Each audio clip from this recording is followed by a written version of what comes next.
What's up, everyone? Welcome to the podcast. We're so dedicated to talk about all the poggers things in life, like music, content creation, and video games. I'm one of your co-hosts, JesseKazam. And I'm Veritas. Wow. That's it? That's it. Yeah, no, I tried to, I am ChatGPT. Oh, yeah. Yeah. You asked it to write a script for an episode, right? I made the joke about how He didn't hear our script for the episode, as always, because it's always so heavily scripted and planned. And then I pulled up ChatGPT and I'm like, yo, can you write me a script for my own podcast? I.e. the Pogcast. And it says I can, but I need a topic. The Pogcast could mean wildly different scripts depending on whether you're talking about Escape from Tarkov, gaming industry drama, AI, politics, current events, content creation. The structure matters too. Is it for the full 60 to 90-minute podcast outline? Is it just for a cold open? A solo Veritas monologue, which I just hate. Or a back and forth discussion between you and Jesse. I just love how it's just aware. It just knows. Yep. It knows us. And then it's, what do you want it more in your actual conversational podcast style, i.e. analytical, skeptical, dry humor? Okay, get out of here. Get out of here. You don't know me, man. No, my humor's so wet. You have no idea. You don't know me, man. It does. Anyways, what's up, man? How you doing? How you been? How you living? Oh, after everything, my shower base for my house that I'm building got delivered today. Oh, damaged. No freaking way, bro.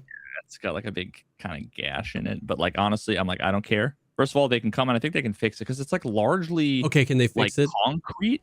I think it's like it's like a composite concrete material. Okay. So they can just like, I don't know, touch it up and fucking dye it or paint it or whatever. Okay. It is. And it's just like, it's just in the front part of it. There's just like, it looks like the Nike symbol. It's just like a gash. And I just don't kind of like, especially like the weight of which like getting a new one would be given what's happened. It's like, given that we've waited over 2 months, like it's been holding up the entire house. Yeah. You're like, we can worry about this later. Heck no, I'm fine. My, some of our really good friends, they like were redoing their like laundry room and they were getting this big like marble countertop to put in there. And they were getting it installed. And she was saying she was home with the kids and they were at it for like hours, just so heavy. They were trying to get it installed. And from across the house, she just heard this loud smack. Dead silence. And then you hear the laundry door go, ee, and he closed it from the inside. And there was a huge crack straight down the middle. Dude, I was like, oh my God. Oh, have you ever been in one of those moments where you're the guy that drops the thing? Now I'm trying to think. Have I ever dropped anything? Have I ever broken anything? Because there's two types of those moments, and they both tell you a little bit about who you are. And I like one of the ways I am, and one that isn't. There's the moment where you drop the thing, or you do the thing in front of the person, and it's like, do you try to make excuses? Do you try to play it off, or do you just go, "Fuck, I'm really sorry," right? That's me. But then there's who you are when no one's around. You're just like, and you look around and you're like, they'll find this later. Oh my God. I mean, there's also two types of people, and there's people who you ask to carry heavy things and people who don't. Yeah. And so I don't know about you, but I am in one of those categories, and that category doesn't involve me breaking many things. Yeah. Well, I told you most of my moments came from very briefly. I was like, you all right? Sometimes you just forget the can is like a little dribble. Right up to the top, and you just a little dribble. Yeah. I'm an adult. For like, I know this is going to make everyone that knows me laugh, but like for a very brief time, I was like a handyman.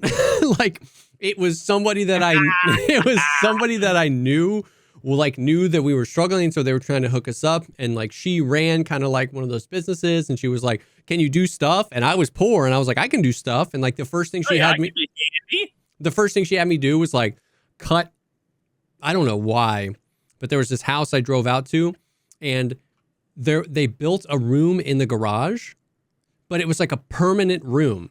Like there was drywall, like a room all the way up to the garage door. The garage door could no longer open because it would hit like a studded drywalled wall.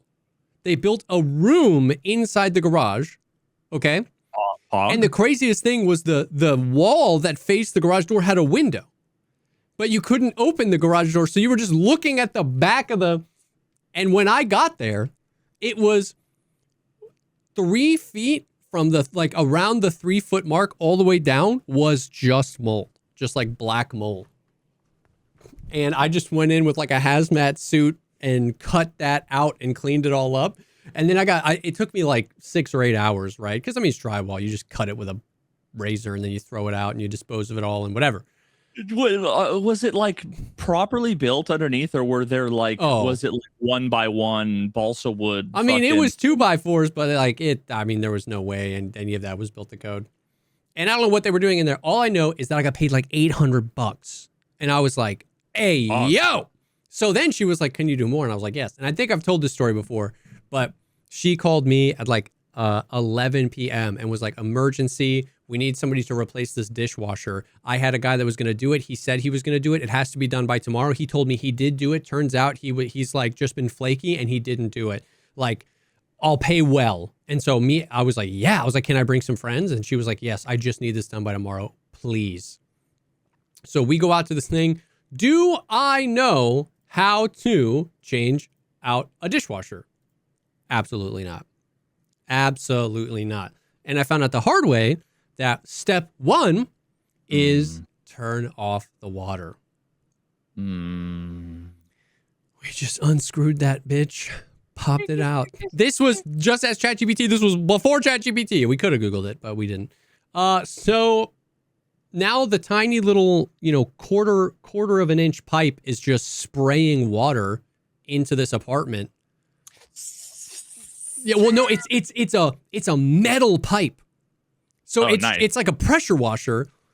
Yes. And so what we were doing is we were taking turns plugging it with our fingers until we physically couldn't hold it anymore. And then I would roll out and my buddy would roll in. And then whoever was not, yes, it was like a lot of pressure. And did you try to find the water shut whoever off? was not doing that was running up and down the street at 11 p.m. trying to find the water. Oh, so it's not just like a house. It was like an apartment complex. Yeah. And so we didn't know whose water. Bro, it was so scuffed from the start. By the time we got the water off, the whole kitchen was in like 2 inches of water, bro. It was crazy.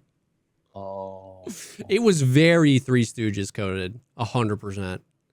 I think I've told this story before. Yeah, it was very Three Stooges coded for sure. Oh, and I talked about Delta P. I don't want to talk about Delta P, dog. Oh, yeah. Yeah, I think we talked about Delta P when we talked about that because of the pressure. Yeah, probably. Yeah, no, fuck that. I found out the hard way that, and this is another story I'm retelling, but listen, everybody 300 episodes in, they all stopped watching and there's a new crowd. Exactly. I found out the hard way that if you're in like the stairwell of probably like any building, in this case this was a college dorm room, the little metal, when there's metal pipes, they have the little valves. If you just go a little bit with a valve, it'll set the fire alarm off.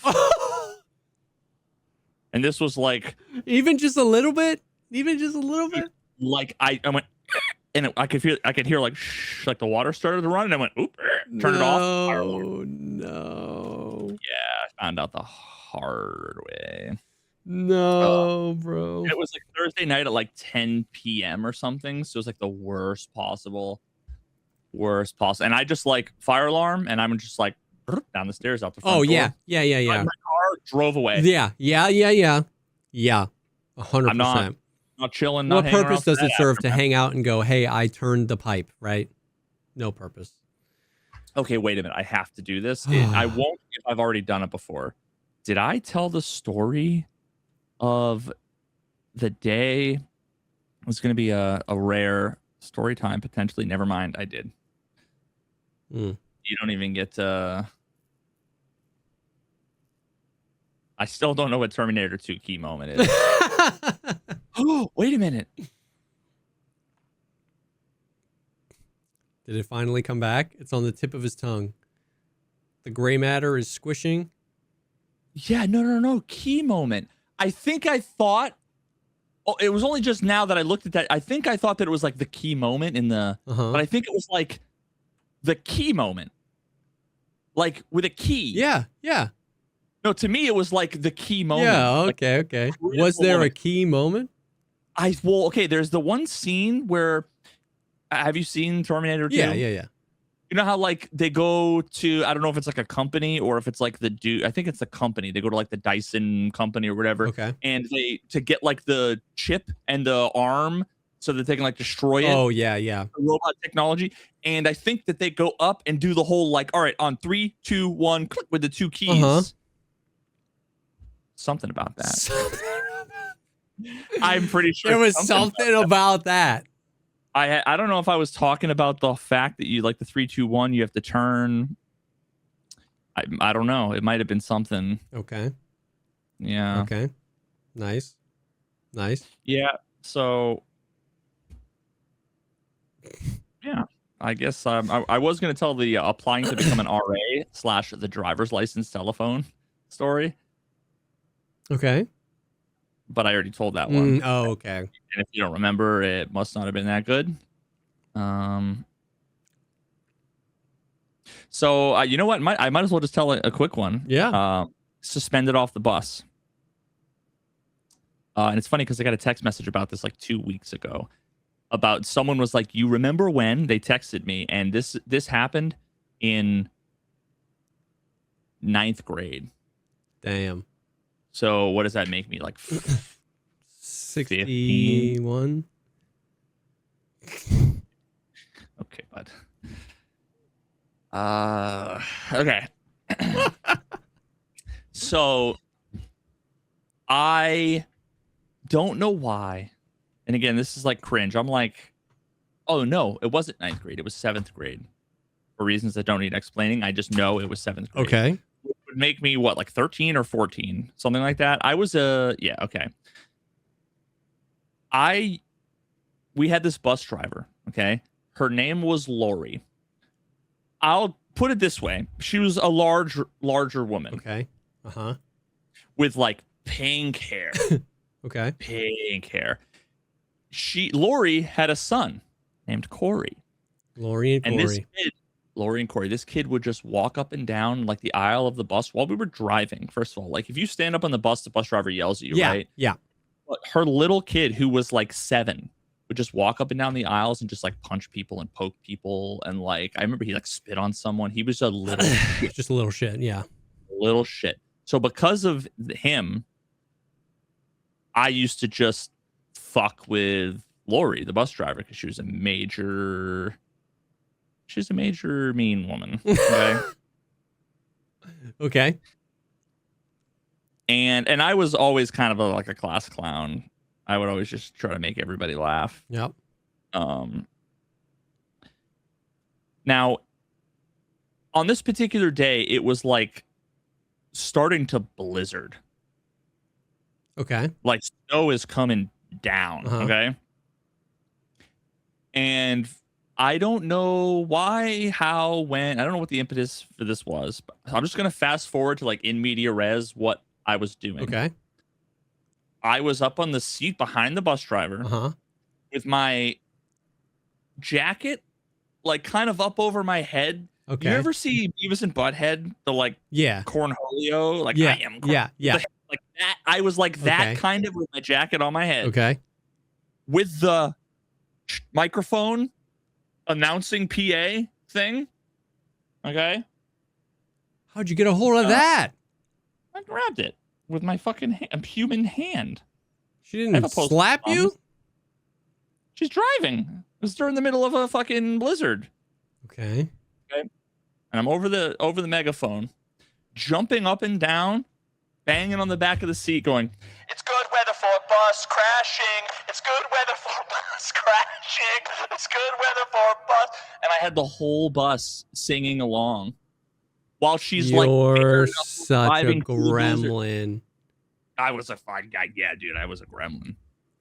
Oh, it's good weather for bus crashing? Yeah, man. Yeah. Wow. So that's how you got suspended off the bus. That's how I got suspended off the bus. Yeah. So that was 7th grade. Now, I moved to the north part of my city in 8th grade. So I went to a different middle school. Gotcha. Now, I wanted to go back to my original middle school. Yeah. Middle school. Okay. The next year for 9th grade. And actually, this was before middle school. We had junior high school. So it was first grade through 6th grade, elementary school. And then junior high was 7, 8, 9. Oh. And then high school was just 10, 11, 12. What? Okay. But then they changed it to we had a middle school. So then it became normal high school where it was 9, 10, 11, 12. Yeah, okay. So I was like junior high in 9th grade, like top of the totem pole. And then I went to like I went to sophomore. So I was never like the little guy in high school, which was kind of nice. But I transferred back, but I didn't. I forget what the detail was, but basically, like, I just ended up having my sister drop me off at my neighbor's house, the neighbors I used to hang out with that were just my next door neighbors. So, like, the bus driver knew me. Yeah. So she didn't think twice that I was on the bus. I didn't have a bus pass, though. Ah. I was supposed to get driven to school, but school was further, and my sister was like, "I'm not driving you there. I'll just drop you off at our old house, basically, and you just go to." And she found out like halfway through the year. Again, she's like, "You're not supposed to be on here." And then she suspended me off the bus again, like 2 years later, because she found out that I wasn't supposed to be there. Damn. But, double suspended off the bus. But yeah, it's good weather for bus crashing. Is crazy. That's some craziness right there for sure. Yeah. My buddy Chris sent me a text message. So it's raining out here. Neighbor's bus drove by. I can't get, and then he says my name. His greatest hit, "It's good weather for bus crashing," out of my head. That's amazing, bro. And then it was a group text. My other buddy was like, "I find myself singing it every so often." After 30 years, it's still a banger.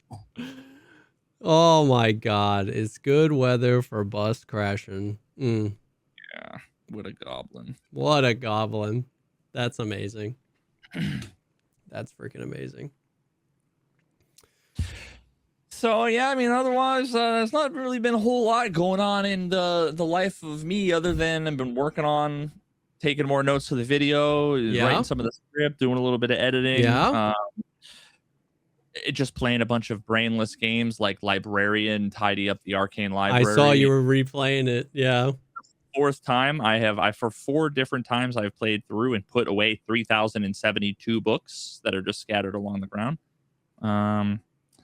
So there's that. And then I mean, yeah, dude, I'm just like, my brain is getting cooked once again. I always pick these the only topics worth doing like videos on are the ones that are like depressing.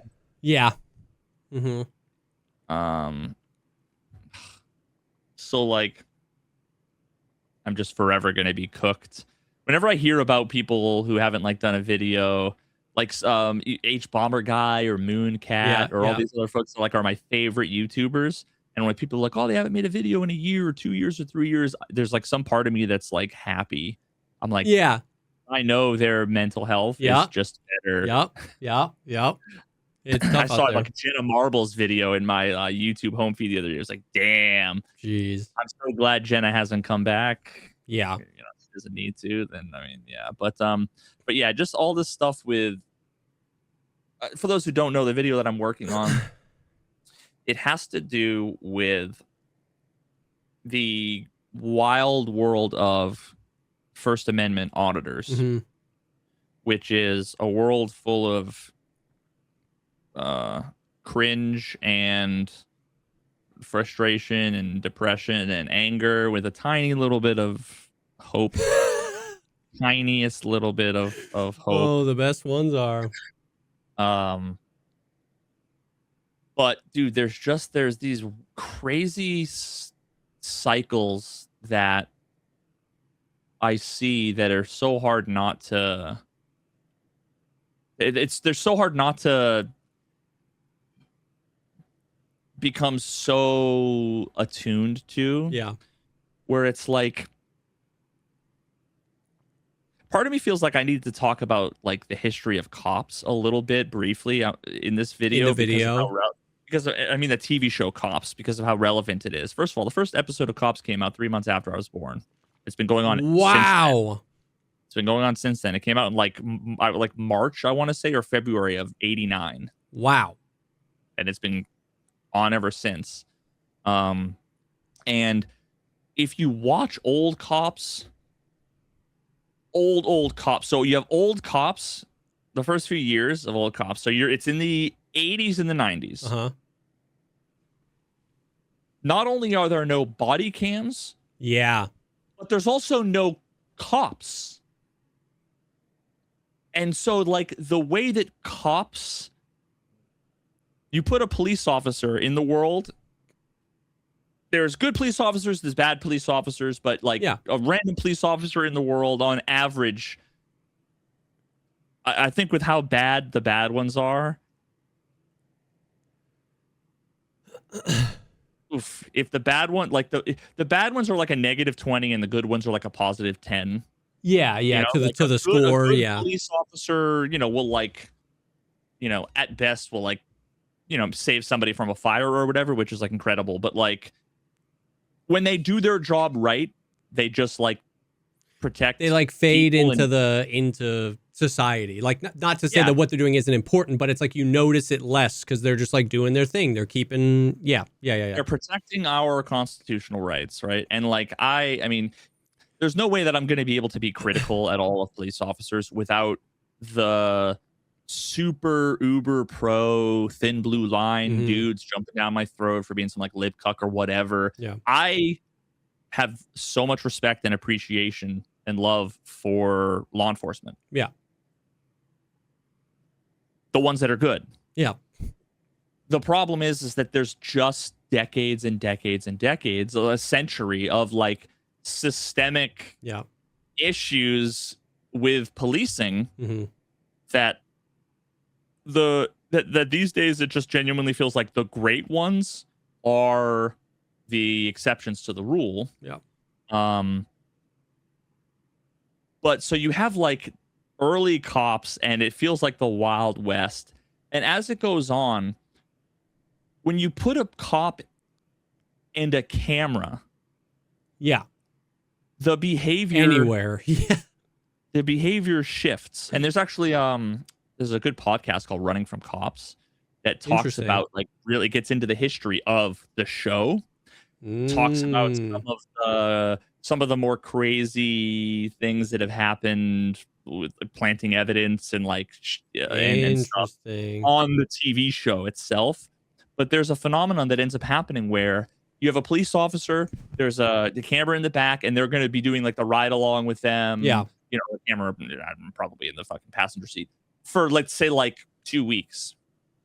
Well, if nothing crazy has happened after 2 weeks of rolling, and they're like, there is a very real tendency for many of the people on the show to basically be like, well, if nothing crazy interesting happens, I'm lost my shot. I'm not going to be on the show because they only show when shit happens.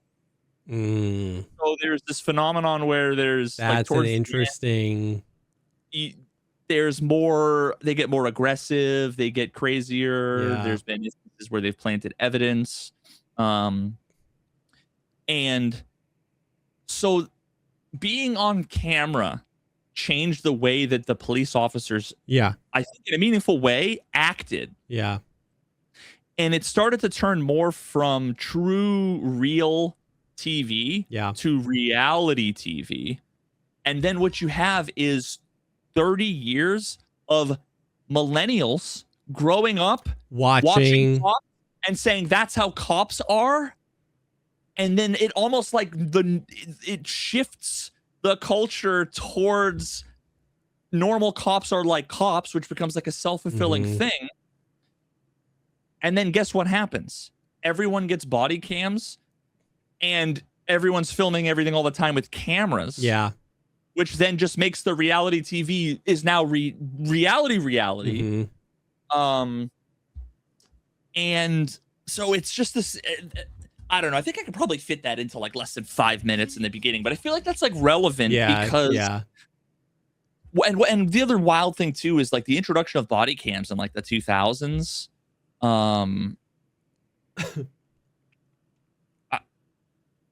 There was like, there's been mixed results depending on the different studies throughout the country, but there's been a lot of evidence from independent places, but also from like law enforcement agencies themselves, that body worn cameras massively reduces the amount of like complaints, the number of cases of, like use of force, like all of that stuff. Yeah. So you have to think like what we see is better. Yeah. We're seeing the new and improved. Yeah. The shit that these guys do when they're on body cam. Yeah. Is just wild. And there's this really weird, bizarre cycle, okay, that happens with law enforcement where they've all seen a million episodes of Cops.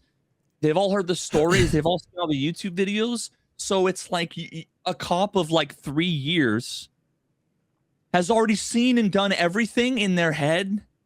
And so they're like, I'm not going to deal with this. Like they instantly go to no patience. Seen it all before, bro. I'm not going to deal with this. Instantly putting on the cuffs. Like they just jump right to the end. Yeah. Right to the conclusion of everything so quickly. There's like never any fucking patience. Yeah. There's like never any humanization. And it's wild how like and of course now I am well aware that what we see, if we're seeing the body cam, there's a reason. Exactly. And Yeah. We're getting a filtered, like a negative filtered, collection. Yeah. Right. I am well aware of that. So none of the things I'm saying apply to like every police officer. Yeah. But there's like a video today where someone calls 911 and they basically said there's like a woman, like just face down, unresponsive on our like in the ditch in our front yard. And the cop comes, and within like a minute, he's just like, wake up. We don't have all day. Come on, wake up. Like, get up. Whatever. Like, he's inconvenienced by a person who is either overdosed on drugs or could be having a medical episode or could be mentally ill. And they're just like, treat her like an animal. Shit. Like, it's like, have you forgotten? She is like the victim of circumstances here. Yeah. You should go and help her. Yeah. But like they're just inconvenienced, right? Or when they show up and there's one person who called and they're complaining about another person. Now let's ignore the white versus black versus brown. Which it can't be. You have a hard time denying it. The more stuff you see, that it's just a factor there when it comes to how much patience people have, how the double standards as to who gets shot, who gets guns drawn on them, who gets tickets, who gets yelled at, who gets sent 100%. On their way with a ticket. And it's instantly an adversarial. This person is the criminal. This person is the citizen I'm here to help. As opposed to, I am here to serve justice and protect. Yeah. It could be this guy's the victim. Yeah. It could be that this guy's the victim. It could be they're both victims and it's a mutual unfortunate set of circumstances. Yeah. But instead it's you shut the fuck up, get over there, sit down and then that person is instantly like, what the fuck? What's your attitude? What's your problem? Like, no, I'm not gonna. And then a lot of police officers don't like to get disrespected. Whether or not the badge makes them that way, or whether or not the badge attracts that type of people, the ego is insane. The ego is insane. You don't get to say no to me. Yeah. And, so instantly that person's face down in handcuffs because they didn't comply with lawful orders. Mm-hmm. When it's so funny, the amount of times cops so confidently, the amount of times police officers of 10, 20, 30 years so confidently assert that they know the difference between what's a lawful order, what's reasonable, articulable suspicion. There's just, earlier we had somebody in chat say, and they meant well, and I'm sure that whoever they were talking about is knowledgeable, but they basically said like, oh, my brother-in-law is a cop, so like take it from me, he said X, Y, and Z. And I'm like, brother, if I hear a police officer say this is the law, I almost feel like I'm going to bet that it's the opposite. Yeah. They're not lawyers. Mm-hmm. They're trained to not die. Mm-hmm. They're trained to get people under control. Mm-hmm. They're trained with firearms. Mm-hmm. They're trained with in the culture of their station. Yeah. Which is I feel like officers are only as good as their friggin' comrades, what the culture of their station is. They're trained on their internal policies, but like very few of them understand and could even tell you which amendments of the Constitution do what, say what, any of the relevant like case law. And it would be unreasonable to expect them to know everything. Yeah. It would be unreasonable to expect them to know the law like a lawyer does, right? Exactly, right? Like they should know. I think that there's probably like a dozen different case. Like I think with like 12, it wouldn't be unreasonable for an adult person to be able to like pass a test about 12 like landmark court cases. Yeah. Like Miranda. Yeah. All of the different MIMs, all of the super prominent ones that have to do with like, when can you detain somebody? When can you arrest use somebody? Force and stuff like that? When can you search somebody's person? Yeah. When can you require ID? Like all of these things, it's just incredible that like so many officers just don't know. And but it's not. There's a lot of nuance to a lot of situations where it's like I wouldn't expect them to know the case law about what to do in these particular set of circumstances, but unfortunately, like they end up in situations where I was watching a video earlier, and a guy was just sleeping in his car, waiting for his wife on the street, side of the road, like in a city like Boston. Yeah. Right. Just sleeping, parked, waiting for his wife to come out of like a hospital or something.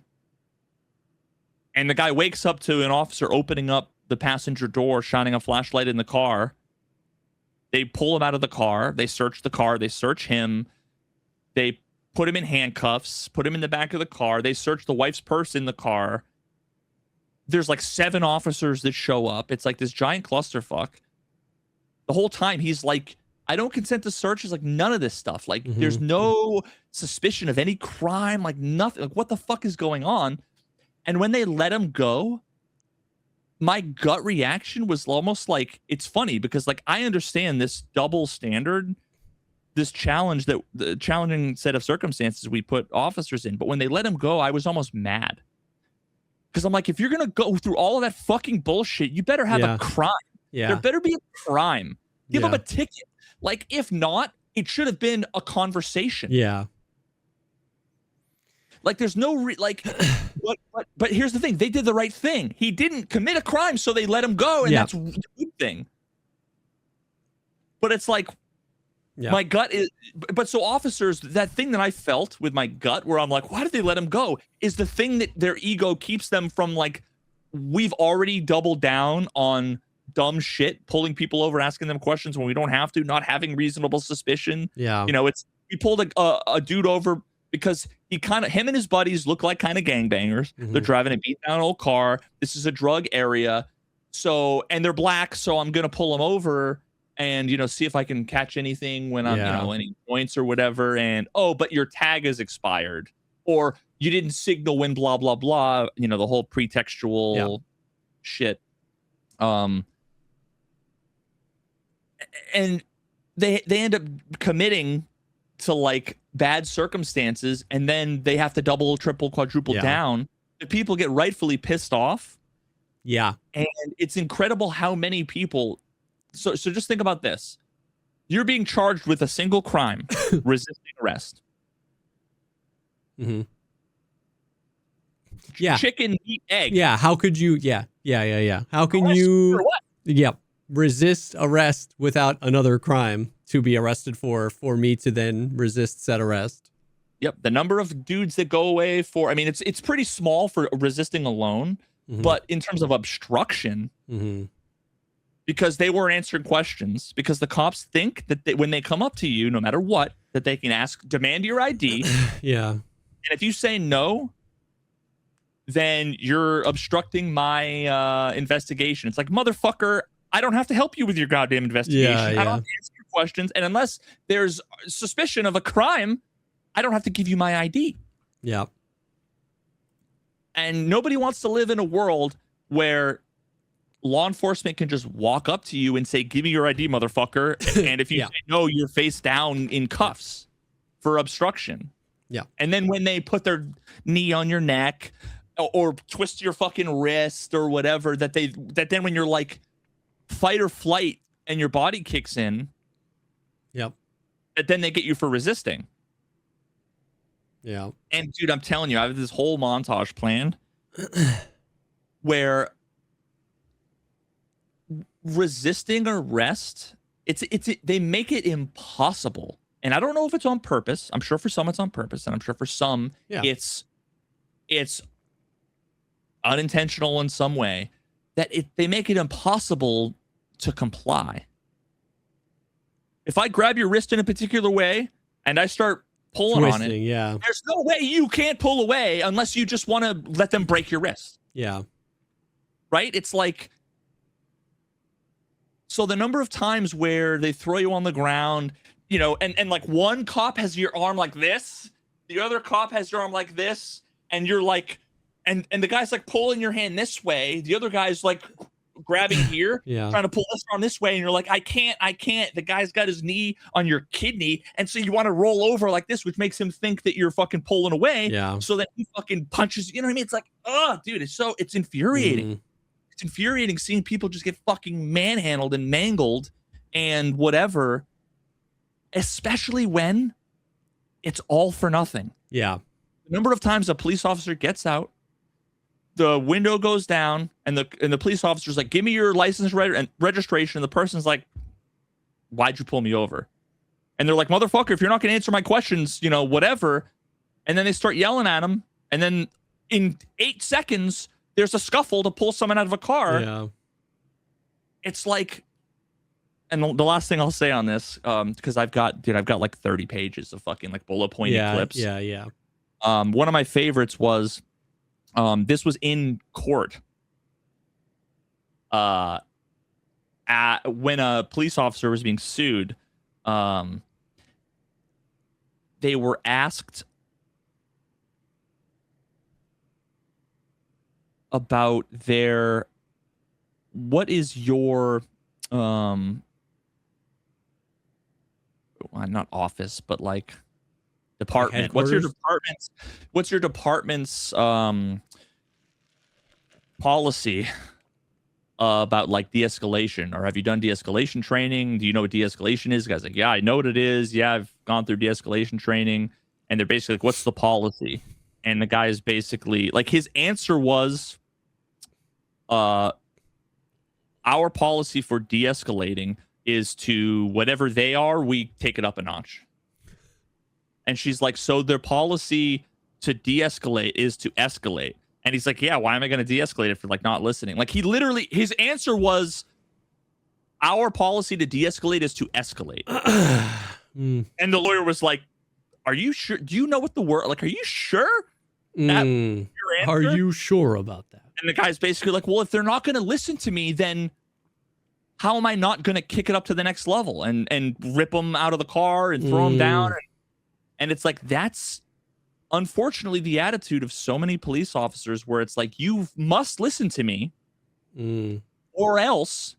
And the really sad thing, and I know that this is going to unfortunately Venn diagram into the politics world, because of all the stuff that was happening a few months ago, where it's like, fuck around and find out.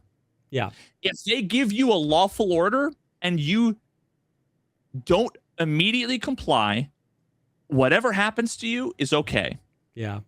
So when you go up to the door of a girl for speeding, and you're like, you were going 47 in a 30, and she's like, wait a minute, I wasn't going, whatever, and then because you won't immediately give your ID, and you are questioning, like, wait, hold up, they're already pulling out the taser, pointing at, and you're like, whoa, wait, and they're literally, the person is trying to de-escalate. They're saying, wait, hold up, can we just talk? Hold up, and he's like, you gotta get out now, and it's just ratcheted up. Yeah. It like gives me anxiety, dude. You can see like I'm amped up, because this is what happens with so many of these interactions. It's like, there's a situation that is at like a 3 out of 10, and the police come in and answer, like, all right, everybody go, fucking sirens, flashing lights, guns getting pulled, people saying, get out of the car, stay in the car, put your hands up, hands by your sides, don't reach for anything. Everybody's freaking the fuck out. It turns it up to 13, and then no one is going to act right. Yeah. When everyone feels like there's a trigger, at their temple. Yeah. There's a fucking barrel of a gun at their head. There's a fuse that's where if we don't deal with this ticket in the next 45 seconds, we're all going to die. Yeah. Like, yeah, that's brutal. I mean, obviously it's seen, and once again, to say what you said earlier, it's like, the stuff you see is obviously the bad stuff, but that's so often a consistent theme. The like, it feels like fundamentally, once again, not all cops, the type of cops that end up in court being sued for like unlawful force, it really does seem like that's so often a part of it. Is like a fundamental,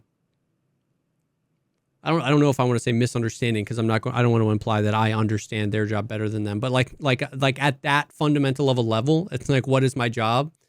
To overpower a situation by escalating it, and then therefore de-escalation through like exerting my power, maximal force. Yeah, or is my job to like make sure the most amount of people walk away from this okay? Yeah, and it's just a very different thing. And it's so funny, I find, I mean, not to be that guy, the whole like everything is just like being a parent, but it's so funny how I notice that's so often how people parent children as well. That is the default way. If your kid's yelling, what do? You yell louder. If a kid's doing something, it's and I wonder like the generational trauma of the type of person that ends up being a cop that grew up where every time they disobeyed their father or their parent, like it like so much of parenting is de-escalation through escalation, because the kid can't resist arrest, right? Because you're so much bigger, you're so much louder, you're so much stronger. And that was how, a lot of these people were parented, and then they get into that position and they go, because I said so is the ultimate parent answer. And think about it. Think about what you just said, because I said so, and you not listening to me. Like, this touches on some real deep, like real tender stuff for a lot of people. But their parents said because I said so. And so they want to say because I said so. And it's like, then you're in that type of position and you tell an adult because I said so. And when you were a kid, when because I said so wasn't enough, our fathers said that that was disrespectful. You were disrespecting my authority, right? So now you're in a position like that and you tell an adult, get out of the car. Why? Because I said so. No, now I feel disrespected. Now I'm escalating. You know what I mean? And once again, I'm not saying like every police officer that's a bad police officer has daddy issues. I'm just saying that the parallels there are insane because like it is such a temptation when you're a parent of a child because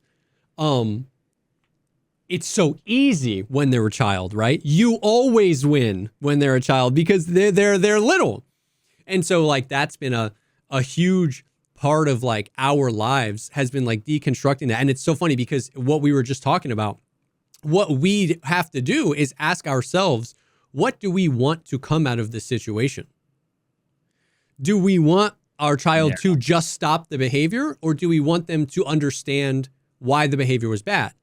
Because if that's what we want, if that's a better outcome, that the child understands why the behavior is bad, then me de-escalating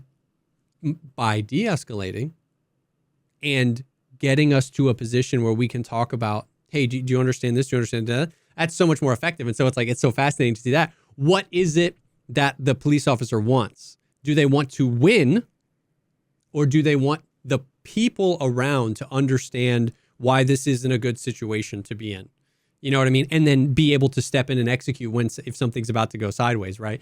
And so it's like, that's just oh, dude. And it's made even harder by the fact that like, there's no way to expect police officers to like know all of the laws, right? Of course. But here's the thing. Can just imagine a scenario where the officer is like, I don't know the law. Yeah. You would never say that. Yeah. So they have to pretend like they do and then stick to it. Yeah. You can't vacillate because like in court, if you admit, the problem is if you do the right thing and admit you were wrong, that is then you might get sued, and that's bad for the department, guilty. And then it's that. Yeah, exactly. There's like, and so like, I mean, that is a good point of what you said, where it's like, an officer can only be as good as the culture around him, right? Because it's like, what is that breeding? Is it the whole like, hey, like you said, just double down, just don't ever admit this, don't like, let me tell you what to say so you don't get this, that, and the other. It's hard to break out of that, even if you're like, this doesn't feel right. You know what I mean? When everyone else around you is doing it. So yeah, it's I hadn't thought about what you said earlier, where it's like, what's the there's like those laws where like the act of measuring a thing changes it. It's like the act of like you can't like Schrodinger's cat. No, kind of thing? Yeah, that yes, yeah, kind of like the Schrodinger's cat, but also the what's the one? I forget the names for all of them, but it's like double slit experiment. When what is it? When you put a metric to something, that metric no longer becomes a valuable metric. When you're like, we need 100 arrests by the end of the week, that's no longer a good measurement of the quality of arrests, because now the incentive is to hit the number. Yep. And like, so so it's like, in a similar way, it's like, I hadn't meant that earlier, by documenting, you have changed it by like, the whole cops thing. By putting a camera in front of somebody, you have changed the experiment to be like, I want to get the raw, unfiltered, how is it? If at any point the police officer goes, well, this is my shot to be on cops and nothing has happened for 2 whole weeks, it has, even if they don't do anything, the experiment has been tainted. You know what I mean? And so it's like the very act of trying to like document them in that way. Now, body cams are kind of a different thing, because Cops is like a TV show and everybody wants their 15 minutes in the, of fame. But yeah, that's interesting stuff. That's interesting. Booshka, booshka. Every Good luck with that video, bro. Every department needs a full-time lawyer on staff. Yeah. Like, there's not that many situations where they would ever get 2 phone calls at the same time. Yeah. Just if you're getting in a fight with somebody over this or that or this or that, go back to your car, make a fucking 2-minute phone call. Hey, what's the blah, blah, blah, blah, blah. They're going to say, Texas v. such and such a thing. Yeah. If you don't have reasonable or articulable suspicion, let him go. Like, okay, cool, great. Click. Yep. Let him go. Yeah. Right? But no, what they do is they have their supervisors come, and like 9 out of 10 times the supervisors will back up their people. Yeah. Because doing the right thing would be undermining. It would be saying, yes, the guy under me did the wrong thing. And I almost feel like if there was a lawsuit, like in court, if like an underling violated your rights, but at the end of the situation, the like supervisor came and remedied it, I almost feel like that to me is more valuable than like qualified immunity. Yeah. At least there was a remedy, and then that maybe if there was a way to make it so that like that would give some immunity to the officer, where it was like your superior fixed the issue in some meaningful way, then that would make it so that their superiors would be more likely to do the right thing when they get called to a contentious, as opposed to if they say, they go against their underlings, they undermine them, and they basically say like what they're effectively saying is, oh no, he's been violating your rights for the 20 minutes you've been demanding to see the supervisor. Yeah. So, Yeah. Accountability is a toughie. You know what I mean? It always like it gets messy in the moment. Long term, it's always better, but it gets messy in the moment. Yeah, well, geez, good luck with diving into that world for 2 months while you make that video. Sheesh. Yeah. Over in my side of the pond over here, it's been drops week on Tarkov, so I've been playing like 14-hour days every. They like just sprung it on us. It was like Monday. They were like, "Hey, drops later today," or whenever it was, Tuesday when it started. It was like, "Oh shit." I clicked on your YouTube. It was, I don't know. Oh yeah. I clicked on the video to see the stream, and what I tuned into was you were staring at what looked like the just metal interior of like a tank. BTR. Yeah. With like a thing that was like, it was just dialogue options. It was like ask the driver questions or whatever. It was like, and I like did something, and like I feel like 5 minutes went by, and I looked, and it came back, and it was like you were still driving. And then like, I mean, I wasn't gonna stick around for long. I just wanted to see like, oh, what the fuck is this thing? And I just kind of hit the X button. It's like, what's happening? Yeah. I have no idea. You were like, what's it called? Icebreaker? Yeah. Like Icebreakers this weekend. And I'm like, I've never heard of that. I have no idea what that is. Yeah. So they've been teasing it for quite a number of months now. Nikita will post like a screenshot or like there's like a boat or whatever. So we knew this big event called Icebreaker was coming. And then as it got closer and closer, we were like, okay, it's going to be more like, I told you about that labyrinth map where you have to go to Shoreline and then you transit to it, and it's like the BDSM dungeon for Killa and Tagilla. Not really, but I don't remember the BDSM part. You had my attention. Now you have my. What's the rest of that? You had my attention. Now you had my interest. Now you have my attention. Something like that. Yeah. Anyways, so that was, we knew it was going to be something like that. Like we suspected it was going to be like another map. You're going to have to transit to it. Then he started, Nikita started showing some leaks where like he was actually showing video of the thing. Then we got a trailer for the map. And so we were like, okay. So anyways, that happened this week on Monday. That's why I asked us to move the Patreon episode. And so like, yeah, man, like this is Icebreaker in a lot of ways is like well, you know what? I'll actually say it probably is like the best of Escape from Tarkov, in that even at the best of Escape from Tarkov, it can't escape the worst of Escape from Tarkov. Does that make sense?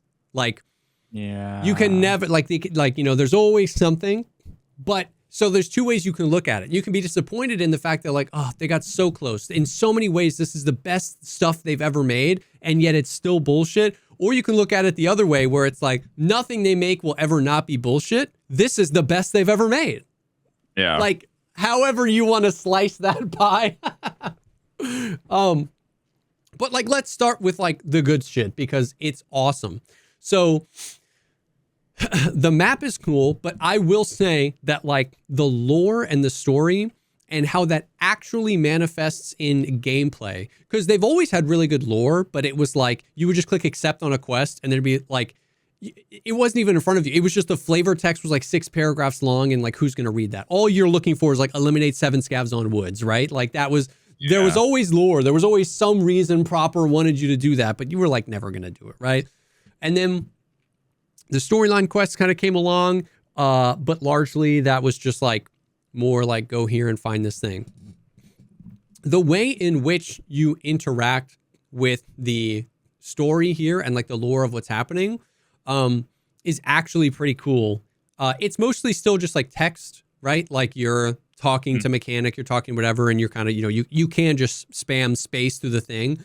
But so basically it's like this icebreaker ship, which apparently these are like real things, but they're oh yeah, they have like the like a plow on the front, they literally break, and they're and at least I guess some of the Soviet ones were like nuclear powered. Like they have like a nuclear reactor and they're like powered, and they're these big ass giant icebreaker ships. Anyways, and so like there's some lore, whatever, and you talk to like, you start the quest, you either have to find a poster. It also very much so interacts with what you have done in the storyline quest up until then. Like Proper is the one that kind of, so Proper is the one that kind of starts you on this journey. But the way I went in the storyline quest when I escaped, I betrayed Proper at some point. And so for me, there was an additional task I had to do. I had to go find these 3 power filters found in Raid, because he's like, and in the text is like, last time I trusted you, you motherfucker, like you let me go. So now you have to help me repair the helicopter, whatever. So it's like, but Veli didn't have to do that because he took another way. So like on one hand, is it annoying I have to go do the thing? Yes. But on the other hand, it's like, oh, that's kind of cool. Like your choices kind of stay throughout. So anyways, you start off on this quest where you're like, hey, I've heard about this thing, I'm trying to get out there, but you need help to get out there. So you're trying to get Proper to... Against the BTR. Yes, you're trying to get Proper to get take you out there on a helicopter. And then you help him. Then he has you go get some like parts and some like oil and some stuff to repair the helicopter. And then he basically is like, hey, I'm not going to take you out there, but if you get out there, I'll come pick you up. Send up a green flare and I'll come pick you up. But it's too dangerous. I'm not gonna go out there. So you're like, oh. So then you have to go like talk to the BTR driver and like secure access because he knows the scavs. And you basically work your way through these quests and do a bunch what was the dialogue with the BTR driver? Like, what's that all about? That's all I saw was like the keep asking questions, and I'm like, what? I want to know what the questions are. Well, yeah. So like the regular BTR driver, you can take the BTR at any time and ask him like anything new, and he'll just like spout some like random bullshit. And then he is a quest giver and has a whole quest line in the game. And then they added more quests for this. So you go out there, you have to like go out there and be like, hey, do you know, because he's like connected with like the locals and the scavs and the scav bosses and stuff. So he's like, you basically ask him, hey, is there any way you can get me out to the icebreaker ship? And he's like, maybe. I need you to do some stuff for me. So you go do a couple of quests for him. And then he's like, okay, I'll secure you a boat. So then finally we're like, okay, let's go out to Icebreaker. And you have to transit to Icebreaker from Shoreline, and it costs 400,000 rubles to go. So you have to have 400,000 rubles on you in your butt, and you go out on the pier. You only have to pay that once or every time. Oh, cool. Fucking cool. So it's basically like buying 2 labs cards to get into labs. Basically, it's expensive. But you go all this stuff, and then there's this new like airboat looking thing on the pier on Shoreline. So that's where the transit is.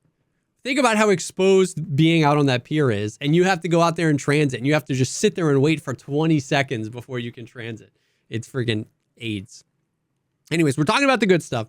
So then you go and you finally transit, and you transit to Icebreaker, and you just end up at like the front of this big ass ship, and you like go through and you unseal the door, and then there's a bunch of rogues there, and Knight is there, one of the goon bosses. He's there, and you kill them all.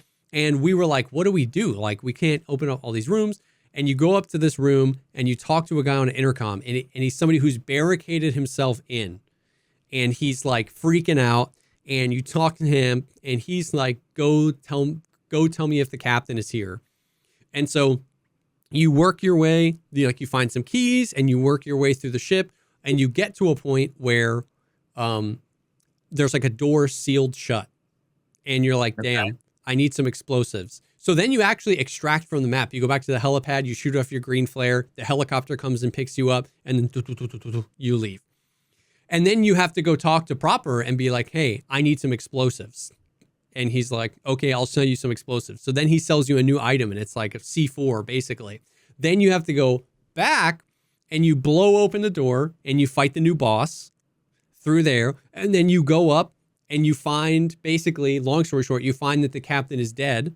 Then you come back and you talk to the guy on the intercom, and he's like, and it's just this not super back and forth where you actually are kind of invested in what's happening.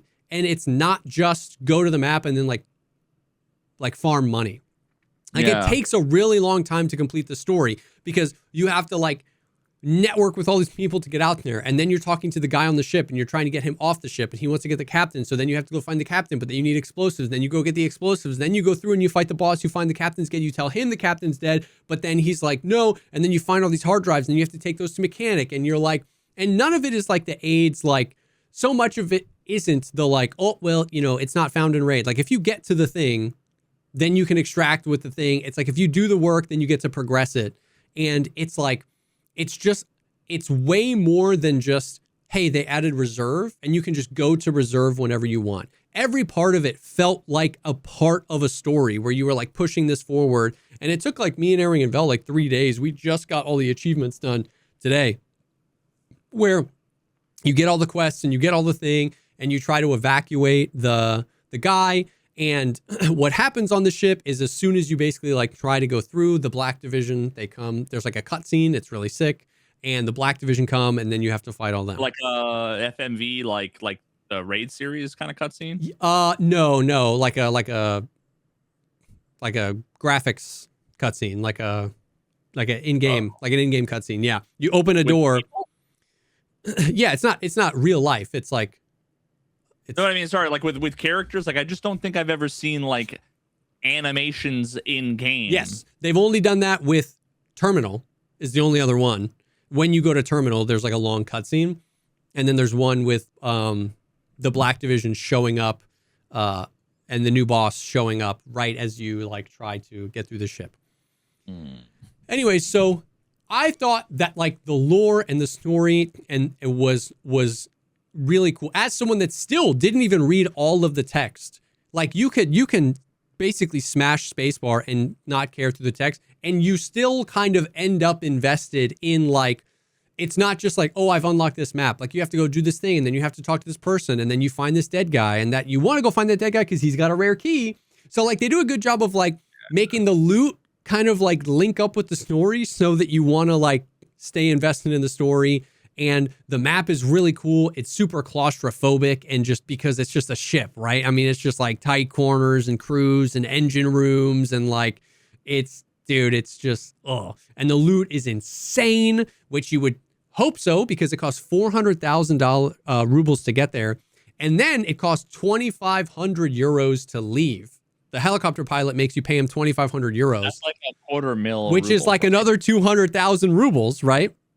And so it costs so much to enter the map, but the loot is insane. And it's like, it's really cool vibes, really cool lore, really cool story. It's all connected with like, you end up finding out all this information about these like crazy biochemical weapons, and like they're doing stuff to the environment out there. And we think that it's going to be connected to the Halloween event when they bring the zombies back. We think it's going to be, because they did zombies for the thing, and we think like just as a joke for one of the events, but we think that they're going to make them canon because these guys out here are like doing all sorts of like fucked up shit on this ship, and like Terror Group. And so I found that even as someone that doesn't normally interact with like the lore and story of games too much, this was cool. And it was cool that the map, the actual design of the map played a part in that. Every other map, it's like they add reserve, and then they just add a bunch of quests that are like, go to this building on reserve, go to that building on reserve. But like, in order to move through sections of the map, you have to engage with the story, and then because that gives you explosives and this, that, and the other.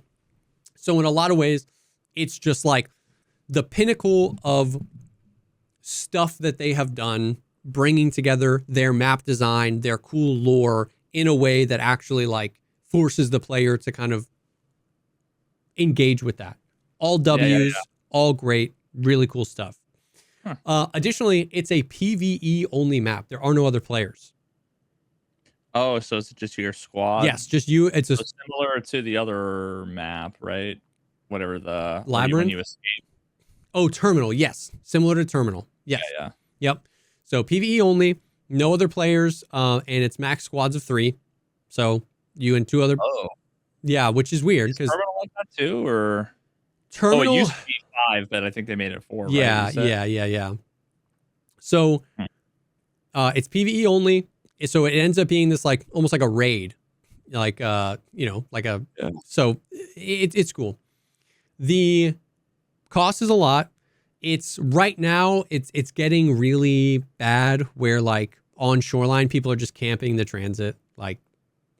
And so it's like, if you want to engage, and the thing is, especially on Shoreline, when you think of like the pier, there are more places that can be camped than like time you have to check them all. Like, it's not like like in D2 in the underneath reserve, it's like, bro, just check your corners. There could be a rat down there. It's like, you're out in the open. Like, you can be seen from the weather station, from the tower, from any tree, from the rocks, from the gas station. It's like, you can't check it all.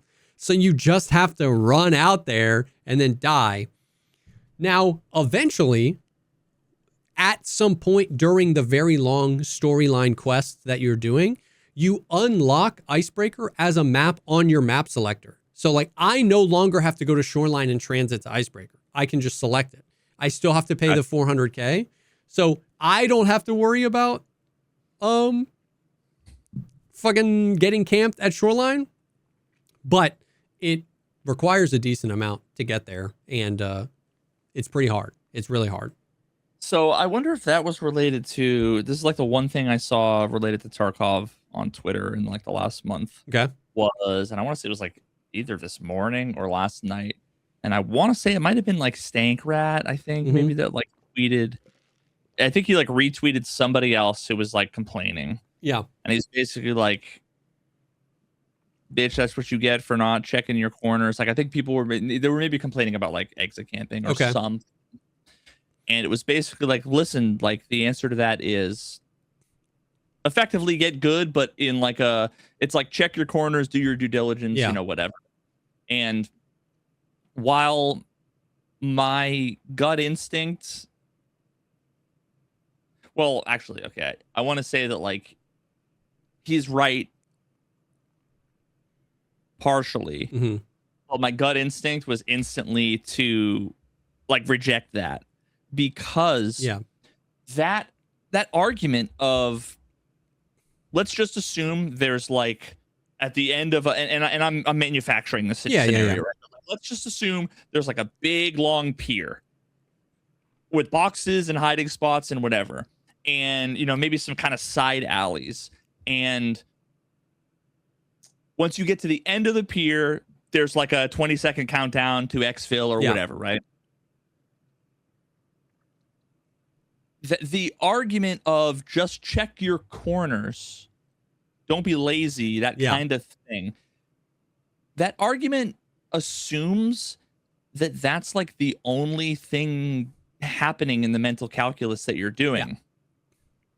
But what instantly comes to mind is like I had to like pause and think about it. Like, what is it that I'm feeling something? Yeah. And that something is based on years of experience. And I'm like, what is it that I'm feeling that I can only barely remember? And it's the fact that doing the methodical, thorough thing is not necessarily objectively the right thing in every scenario. There's a million inherent unknowns. And because of RNG, it could be that will get you killed just as often. Yes. Because guess what? You're going to check the corner. You're going to pie this fucking slice the pie, check the corner. Yeah. You get shot in the back by somebody following behind you that was chasing you or that is going to the same place. Whereas if you just ran and looked, Yes. look, nobody waited, then you would be sitting there in the safe spot as the person turns the corner, and right? So there's actually a trade-off between being thorough and taking time, which means there's other threats. Yep. Right? The longer 100%. you're in an area. So that's just like a thing. I'm not saying Stanker's wrong. I don't know any of the circumstances of the situation. I don't care. That's just something to keep in mind, in that, like, thoroughly clearing an area sometimes is not the right thing. Yeah. If you have to, like, run up the third floor of dorms and, like, sit and plant a thing for 10 seconds and then leave. Yeah. It's like a coin flip. It's like a 50-50 chance that if there's no one there, the right thing to do is run up, not bother clearing everything everywhere, and just going up, doing, and like, you want to clear, like, if there's like 50 angles, like 3 of them are like objectively you should clear every time, and then all the rest of them are like kind of, it might not be worth it. It might not be. Yeah, it's. I definitely agree with you. I actually couldn't tell if Stank's post was satire or not, so I just like let it ride because like I know him well enough to know that it could go either way. Like, he's obviously the rat, so it could go with him actually defending his playstyle, or it could be him just like bullshitting. But I completely agree. Like, I actually think that as much as I hate it, when I get camped in D2 in the tunnels of reserve, he's actually kind of right. It's like I know there's no one behind me. I should have just been slower and pre-nated it, or like checked the corner or whatever. But I agree with everything you said. Where, like, on a map like Shoreline, when 40% of anywhere you could be on the map has a visual with that, and everyone's got a long range scope. If you check angle 1, right? If there's 2 angles to check, you check angle 1, you check angle 2, you move forward. If there's 100 angles to check, by the time you check angle 80, somebody could have moved to angle 1. So then what am I supposed to do? What's the tactical thing I do? I start at 1 again? Well, then when am I ever going to go? So at some point, you just have to fucking go. And that means you checked angle 1, 7, 9, 14, and 11, and you just hope no one's at 3, 6, and 9. Like, you know what I mean? It's just, that's all you can Unless do. You're SEAL Team 6 and you have 3 people watching the flank doing the whatever, and you're fucking, all right, you cover me, I'm going to go in first. You go low, you go high, you check left, you check right. And you have infinite time, and you only live once. It's real life, and if you die, you die. Yeah, exactly. Otherwise, in a game like this, it really is the coin flip. Do I kind of just like, do I assume there's threats in front of me, or do I assume all my threats are behind me? Yes. And so, like, in this situation, like, so there have been a lot of suggestions that were made where it's like, why does there only have to be one transit? Like, if like there's water on so many of the maps, right? Like, Shoreline and Lighthouse are connected. Why can't there be a transit on Lighthouse and on Shoreline? And there's like a river, and there's like the lake on Woods, and there's a river on Customs. It's like, why couldn't, like, we just assume all these bodies of water connect eventually, and like I could go from any one of these? That would help. But also, we have been having a lot of these conversations. I think transiting to Labyrinth under Shoreline, because like there's basically a room that was always closed on Shoreline is open, and then it looks like somebody took a sledgehammer to the floor and they just like dug a hole, and then there's like a fortified door with the fucking like either west or east in the or by the pool or something. No, in East Wing. Whatever wing had the basement with the empty pool, swimming pool. Yeah. In that wing, one of those doors is open, and all the fucking ground is meta, and then you jump down a hole, and there's like a door with like this crazy fucking looking symbol on it, and then you go there to transit. Transiting there is sick once. Running out to the pier and and there's like a physical boat there that's waiting to pick you up to take you to Icebreaker is sick once. But that this is one of those things where I feel like that, like, I get from their perspective why the mechanic could be so cool, and it is cool, but it stands in conflict with like other game mechanics. Like, here's another thing. If the game was open world and a server was up for like 12 hours at a time, then the argument of like, oh, you can just clear it out, because like, you don't know, who could be there, who's doing what. Like, the timing of everything is different, and the flow of everything is different, and the total timing. But when a raid's only 30 minutes long, And by this point, everybody, most people know the spawns on Shoreline. Like, and this is the point I'm trying to get to. So many of the cool things that they do that I genuinely think are cool stand in opposition of other constraints of their game design, like the reliance on spawn, right? So like, if you get the spawn behind the resort and you have to go all the way down there, you're like, God damn it. Somebody got the spawn right at the pier and they just run out. And then if you get the spawn second closest to the pier, now you're running out there and you know where the third closest spawn is.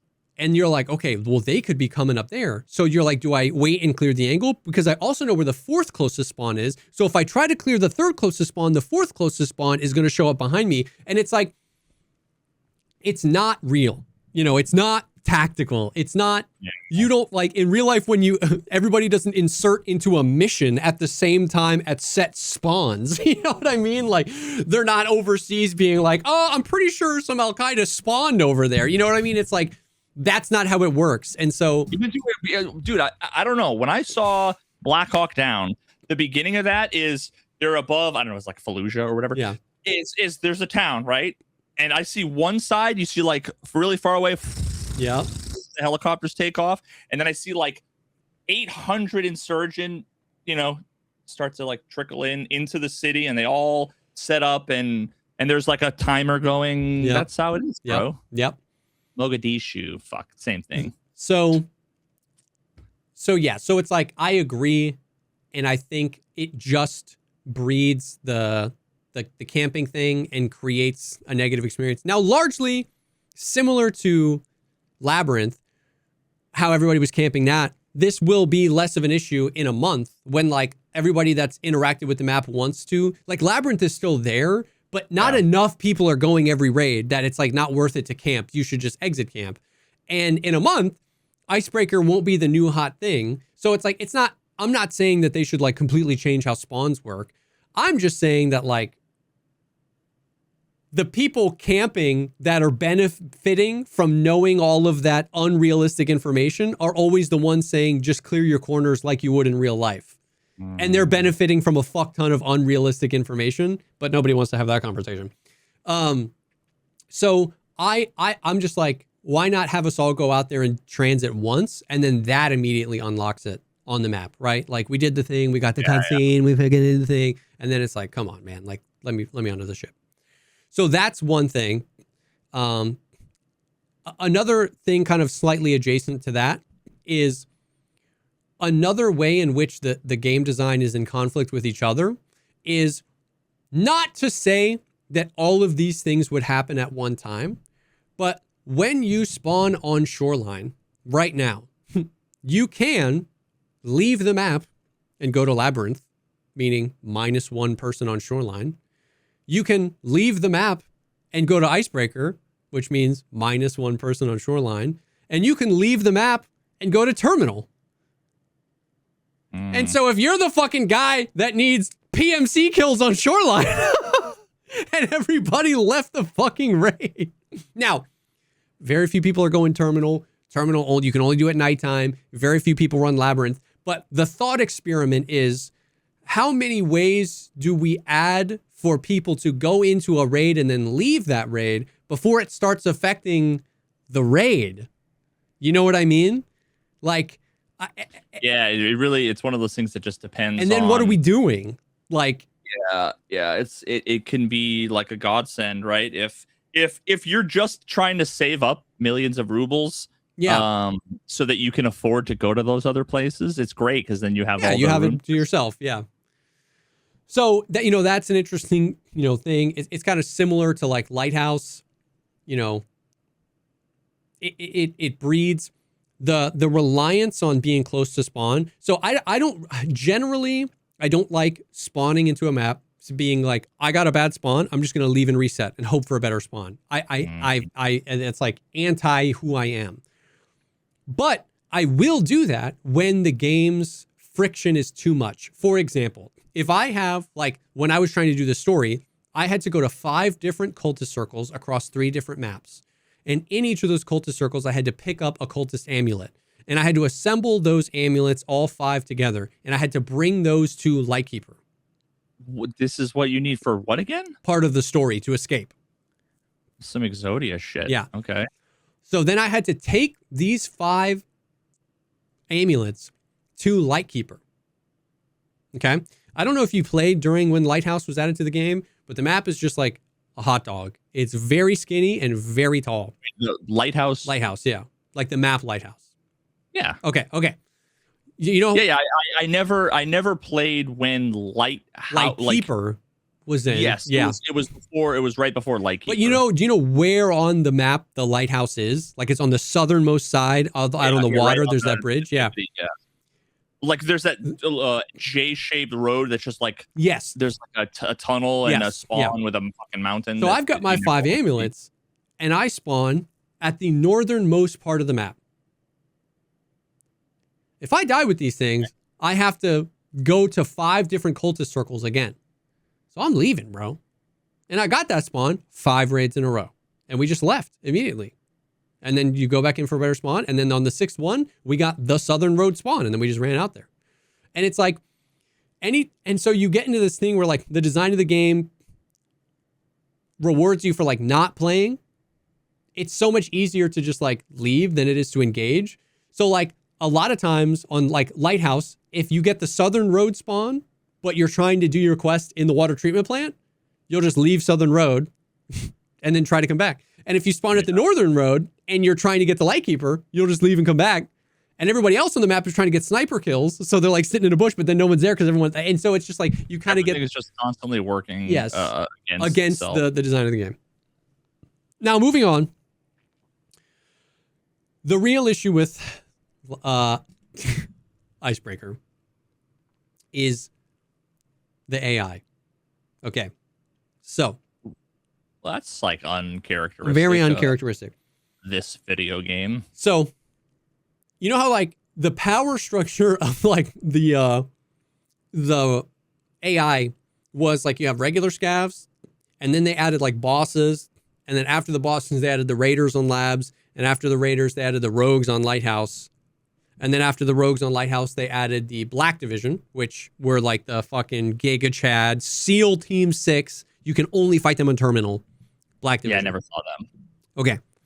On Icebreaker, the common enemies are the rogues, and then you fight the Black Division, and then with Icebreaker, there's a Black Division boss, and he's tough. His name is The Wedge, which I don't know if that is a cooler sounding name in Russian, but his name is The Wedge. Oh, God. All that reminds me is sorry. Somebody will understand this reference. Dover v. Kitzmiller. Dover v. Kitzmiller. Oh my God. That reference. Sorry. 8 seconds for this. Take me on a journey. Dover v. Kitzmiller. The first case brought to the United States federal courts testing a public school policy requiring the teaching of intelligent design. The court found intelligent design to be not science. This woman, Barbara Forrest, and scientist Paul Gross co-authored the book Creationism's Trojan Horse, the Wedge of Intelligent Design.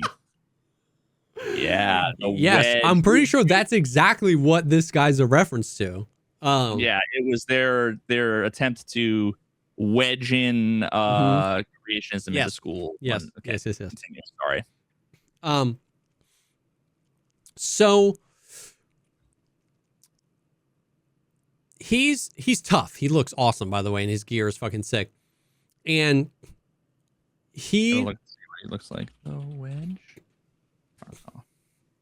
Oh. Yeah. Oh.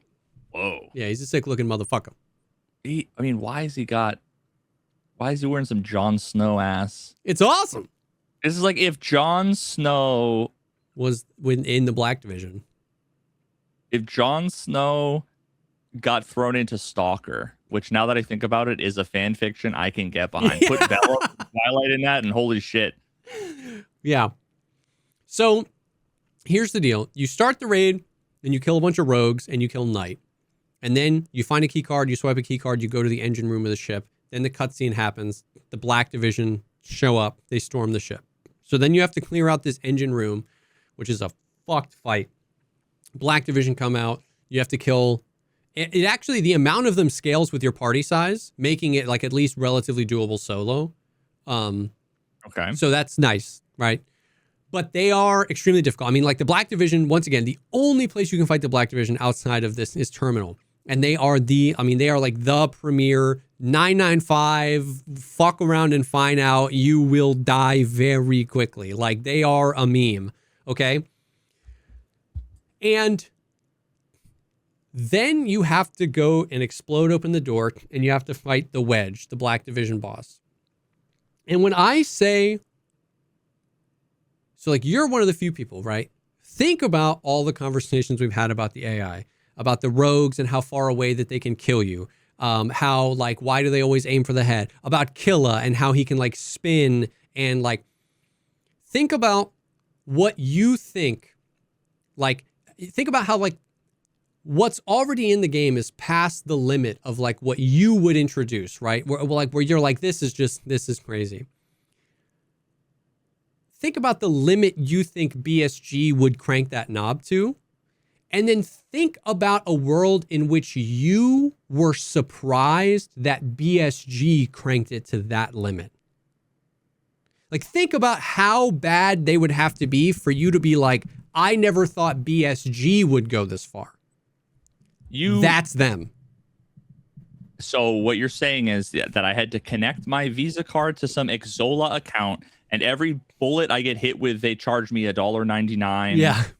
And I get demoted in terms of EOD, then Unheard Edition, then I get killed back to Standard Edition.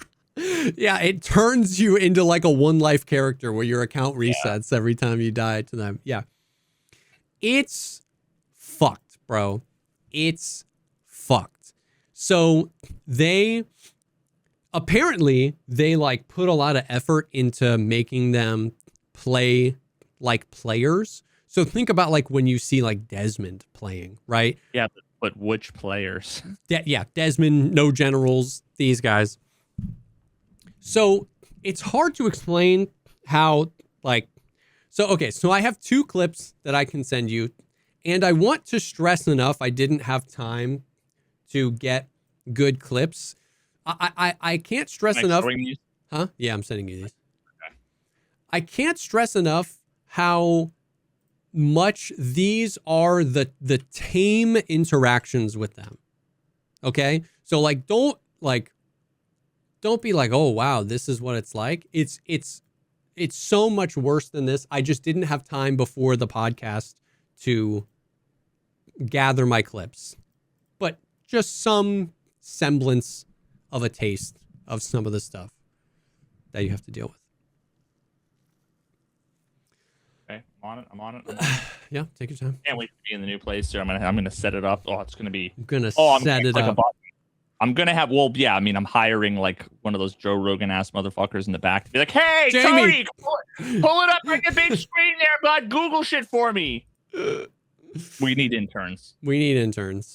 Okay, and then we're also gonna want audio. Which means I need to plug in this bitch. I should just like set this up ahead of time.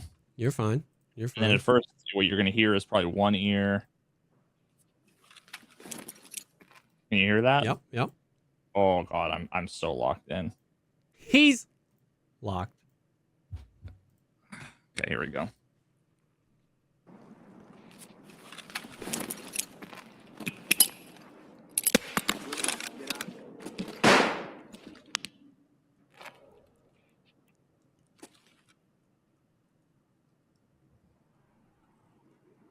Oh no.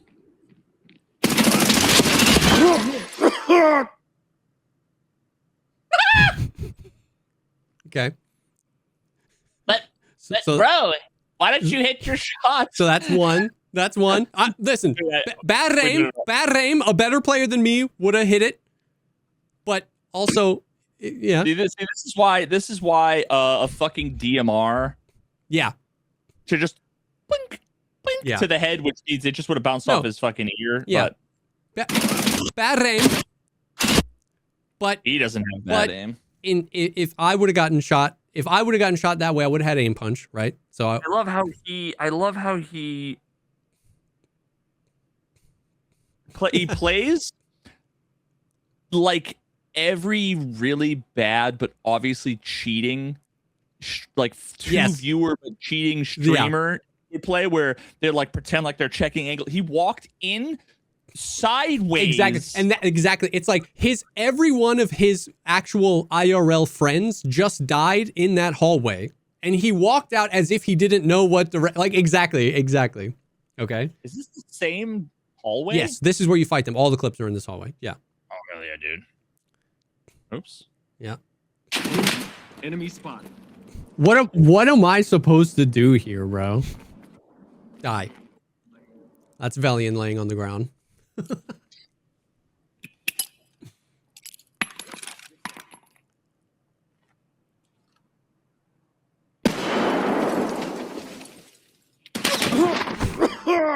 Dude. I mean... So he just mama birds the grenade. Yep. I mean, like, check your corners. Mm-hmm. Mm-hmm. I have to watch that again. I'm sorry. This is incredible. I didn't even have time to register. Oh my god. He doesn't even know. He doesn't even know. That Jesse doesn't even know what's happening. Jesse doesn't know he's already dead. He doesn't know, bro. This is season 1, episode 1, Lost. Yeah. You're on the island and you're thinking, man, How do I make it out? How do I make it out of the island? And this is really inconvenient. Dude. Yeah. Oh, yeah. Bro. No. And then I just sent you a third one, just real quick. Oh, no, I mean, I'll watch this all day long. This gives me like at this point, this is my kink. This is a little bit, because I told you they tried to code them to act like players. This is a little bit more. Those two, they were literally both of those clips was the guy facing the wrong way and then just spin botting me. This, I wasn't ready for this.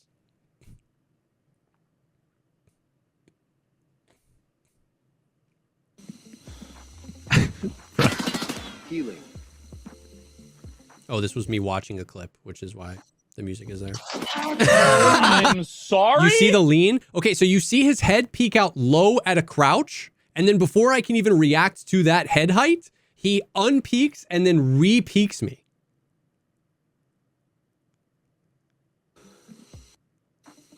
Peek, yep, jiggle, and then... Dude, there needs to be a meme. There needs to be like... Whoop. Yeah, bet you're wondering how I found myself in this situation. Surprise, motherfucker. Yep. No, sir. Just like watch that at 1x speed again. Yeah. Done. Dusted.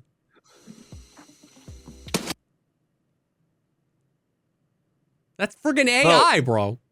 That was just the equivalent of like a bah! Like he just was like he just committed to the like, I'm gonna fake you out, just kidding. No, just kidding. Yeah.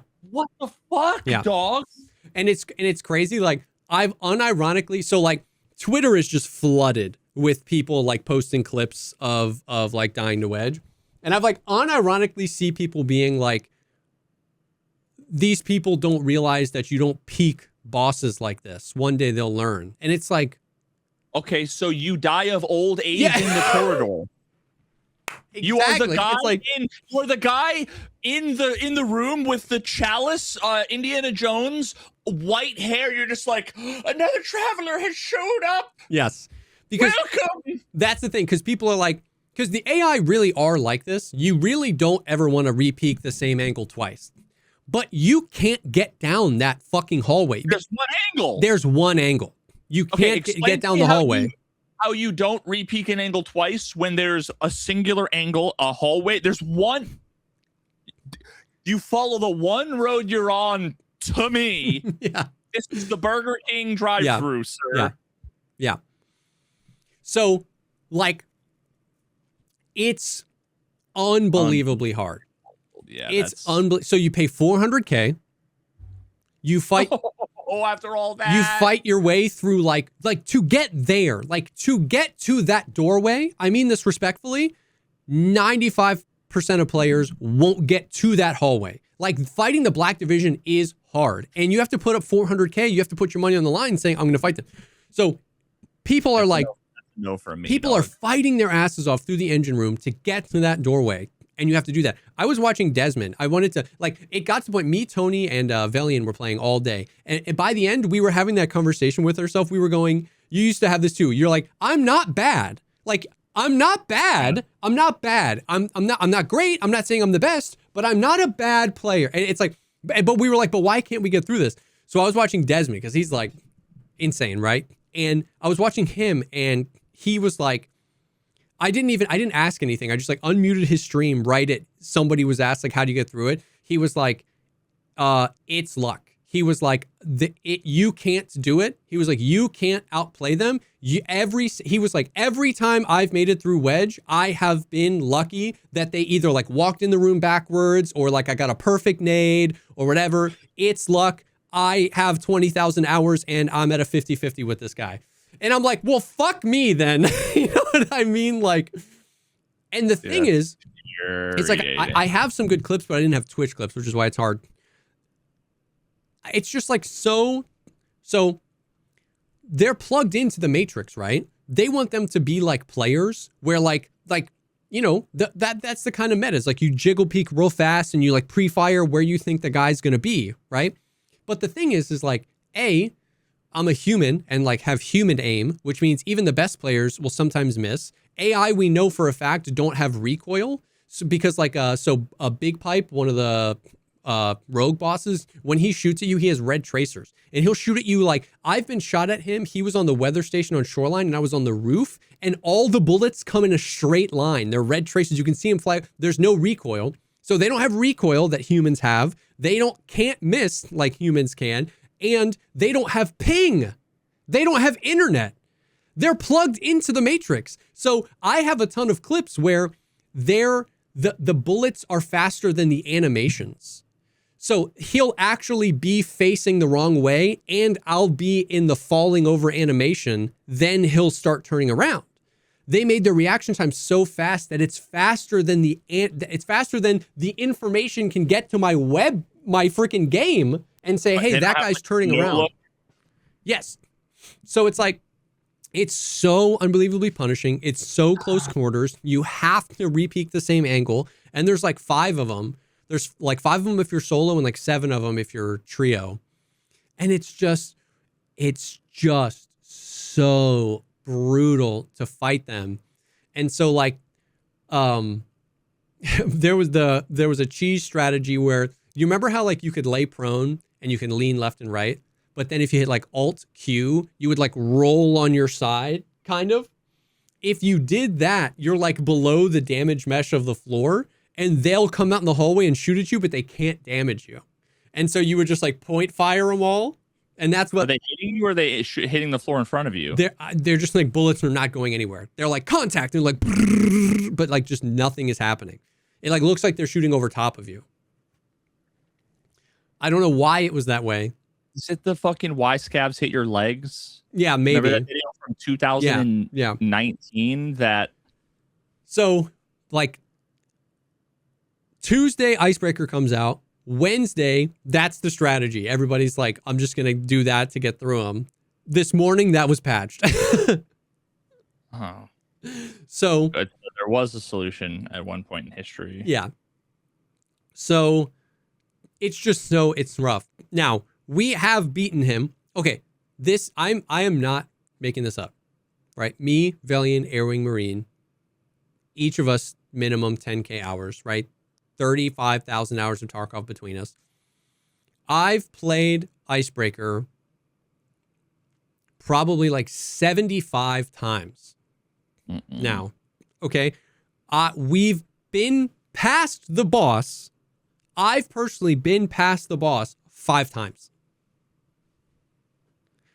So it's like the sentiment in chat is like, so like, this looks awesome. Sucks I'll never get to play it. You know what I mean? And it's like, yeah, like if like I don't have a job. I just sit at this desk and play this game all day and I can't get past this shit. Now, I'm not the best player. Desmond locked in. He figured it out. He has like a strat now that like he can farm this bitch. Like he went like 12 in a row. But the strat requires you to have the reaction time and aim of Desmond. Like he made a video with like how to do it. And it really does show like strategies like, hey, if you go past this line, you aggro them. If you go past this line, they'll push.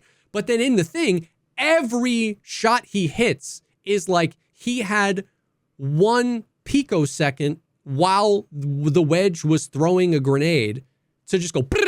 And dude, in the clip, he hears him go frag. Desmond doesn't know where he is, right? Because they're all running around. He hears grenade out and goes, kills one that fast and goes, oh, free kill. And I'm like, I'd never hit that shot in a million years. And that's what Desmond needs to get past this bitch. So like, it's so bad. It's so bad. And it kind of like plays into a conversation. I made a tweet that like, for once, 99% of the people like agreed with. Like, of course you had some trolls, but where it was like, it's so obvious. We've been saying this for a while. You and I have been saying for a while, hey, if the only lever you have to increase difficulty is increase reaction time and increase movement speed, that feels bad. There's a very short amount, like you actually have very little wiggle room there before that starts to feel bad. And we passed that with like Killa in 2020. We passed that. And everybody like basically, so the tweet I made was like, now that it doesn't feel like just my opinion anymore. It's so obvious they painted themselves into a corner because the rogues had to be harder than scavs and the bosses have to be harder than rogues and the Black Division have to be harder than the bosses, but the Black Division boss has to be harder than the Black Division. And if they only have one knob to turn, they've painted themselves into a corner. The Black Division are hard.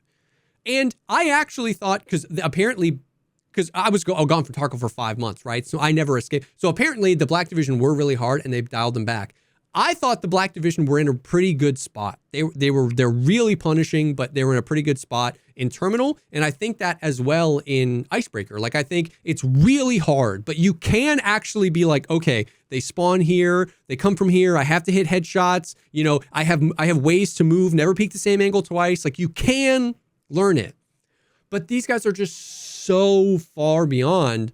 And so I kind of made that tweet where it was like, they never really explored any other levers to turn, any other knobs to turn on like different mechanics that the boss does. Maybe he shuts off the lights and he's got night vision. You see his laser. Maybe he takes a little bit of damage and then retreats and then more of his cronies spawn. Like there's the best introduction was fucking Tagilla when he used to not pull out his gun and he would like run across the hallway with a fucking hammer. And it was like, because that's a whole different thing when he's like running at you and you have a whole hallway and you're like, you're like panicking. Like the way that you used to kill him was to like take a deep breath and like hit the shot, you know, like make sure you hit the shots before he gets to you, as opposed to panicking, mag dumping, and then dying.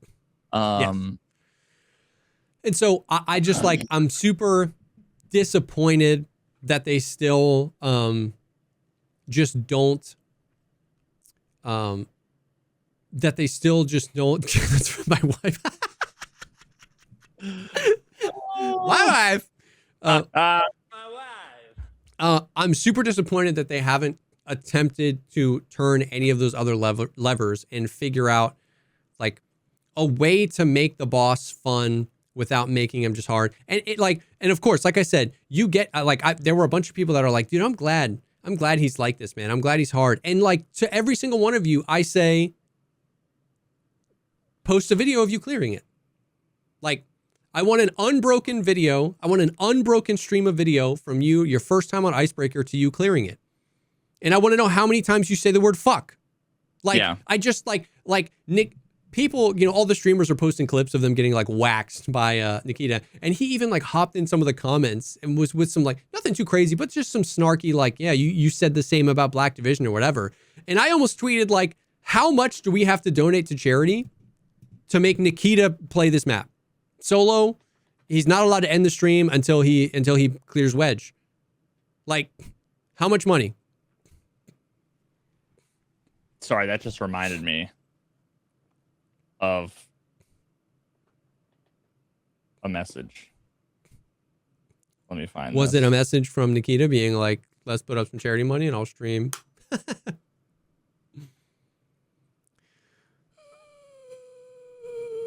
Okay. This is a story of a girl who cried a river and drowned the whole world. This is January 2023. No, wait, was it? No. Okay, January of 2023. Wow, it's actually way more recent than I thought. Yeah.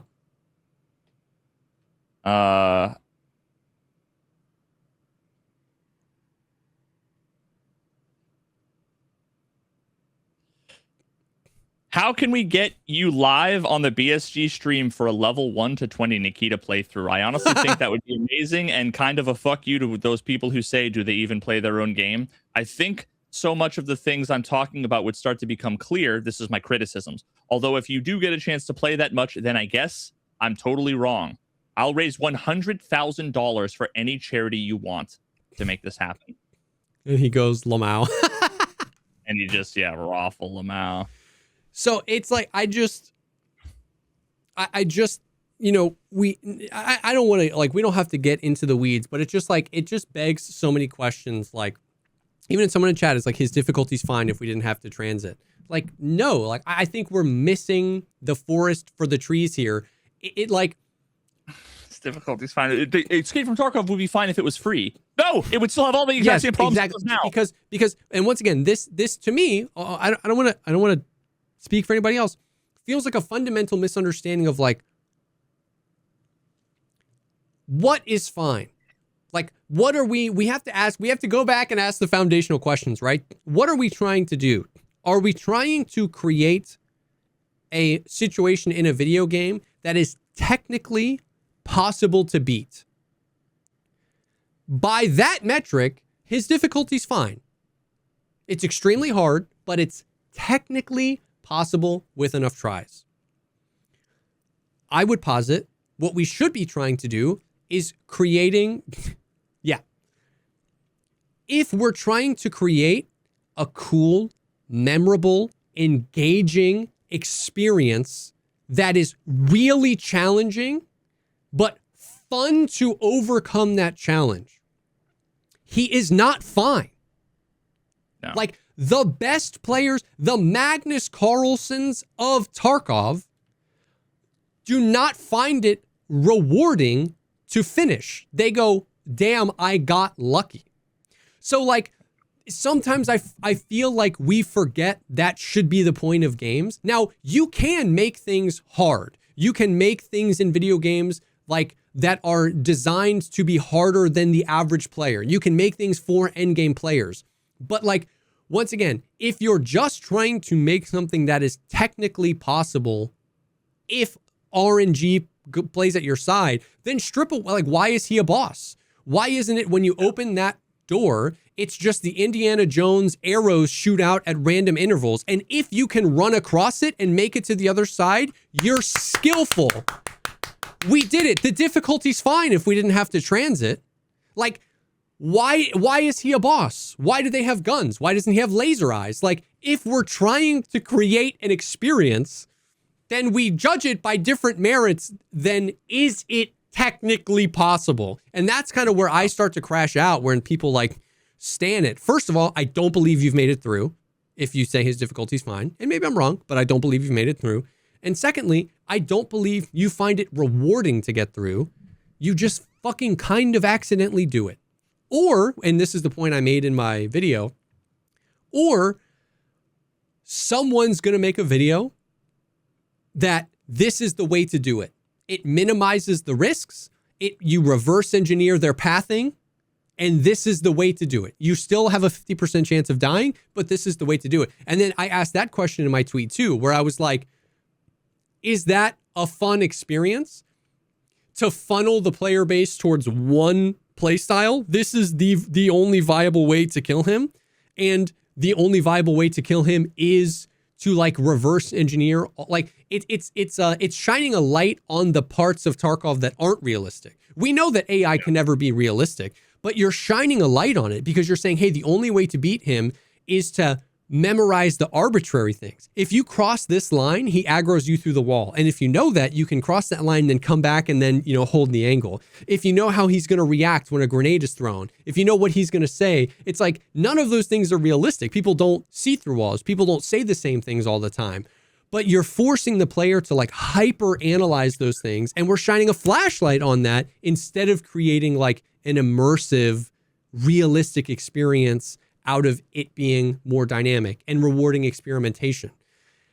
And I know that this criticism has been levied against them for a while, but more than anything else, this feels like Nikita. And I know that Nikita is largely divorced from the day-to-day stuff in Tarkov now compared to what he used to be. So like, I don't want to blame this all on Nikita himself, but when he trolls people on Twitter, it's hard for me not to be like, you're responsible for all this shit. So I know this criticism has been levied against him in the past, but this, more than anything else in the past, genuinely feels like somebody at Battle State Games watches Desmond, No Generals, Landmark, and Willers and goes, fuck those guys. They can get through this cool content we made super easy. And then they craft the next experience completely around that. Now, once again, I'm pro some content should be easy, some content should be difficult, and some content should be very difficult. I'm pro that. But like the way I said it was like, chess isn't coming out with updates to make it harder for Magnus Carlsen. He put the work in. But, He put the work in. His reward is he wins every time. Desmond hasn't left his house in 6 years. He's just going to win. Yeah. Like I said this 2 years ago, where it's like, if you balance around Desmond will just figure out how to beat it. Desmond has a thick case full of the cool helmet you get off of Wedge already. This update has been out for 3 days. You can't optimize around Shroud and Desmond and Willers and Glorious. They're just going to beat it. And so it's like, I'm just crashing out because it's like, I just don't understand who this is for. And then none of them like it. None of them are like, fuck yeah, finally some content for the 1%. They're all like, this is AIDS. I mean, that's how the rogues were, remember? Yes. There was one way to farm them. And then guess what? They made them so that like you couldn't cheese them in the same way anymore. And would you look at that? Dude. Like it was, I was literally, my tweet. I said, this has been happening forever. The raiders were so much harder than regular scavs. People reverse engineered their pathing and cheesed them, making them easy. The rogues were harder than the raiders because of how far away they could kill you from. So people reverse engineered their pathing and cheesed them and making them easy. The black division were harder than the rogues. So people reverse engineered their pathing, making them, it's like, this is just like the least novel thing ever. And it's just like, I think I've been seeing this for forever. You and people like you and me, the writing on the walls.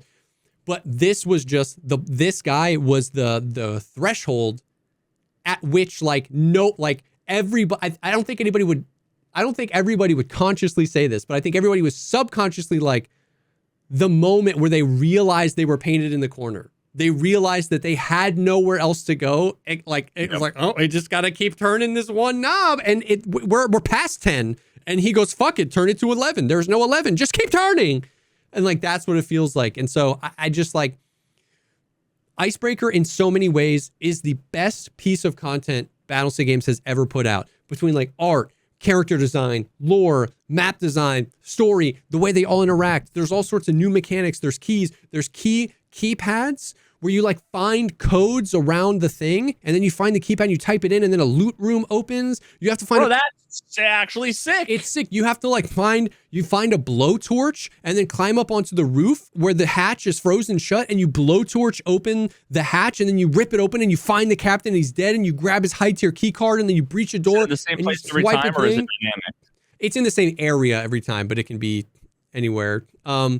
You have to like, you find these doors that have these codes, and then you go decipher part of the code, and then you have to go talk to mechanic and pay him to give you the other part of the code. And then you have the whole code, and now you can do the thing. It's like, in so many ways, this is like, so many groups at BSG are just getting better and better and better, and in their prime, and they're learning how to make things better. And then whoever the fuck is in control of the AI has just been sitting on his thumb since 2019. And I just like, just turning the one knob. And it's like, it just makes me so mad because like, this is so cool. And when you have the, when you set a precedent and then change it, some amount of people are always going to be mad because you're like, it was so much better that way. But I believe with every fiber of my being, if this AI was toned down a little bit and maybe like there were like new mechanics, like everyone that's standing the way it is now would be like, oh, this is the fucking sickest thing they've ever done. It's just, there are so many people that just believe any sort of change is like BSG just giving in to the worst type of person. But that assumes that they know what they're doing and that everything they do is right. And I just like reject that claim wholeheartedly. But I'm so willing to give them their flowers when they do cool shit. You know what I mean? Like, I don't know. It's just driving me nuts. It's just driving me nuts. So that's Icebreaker.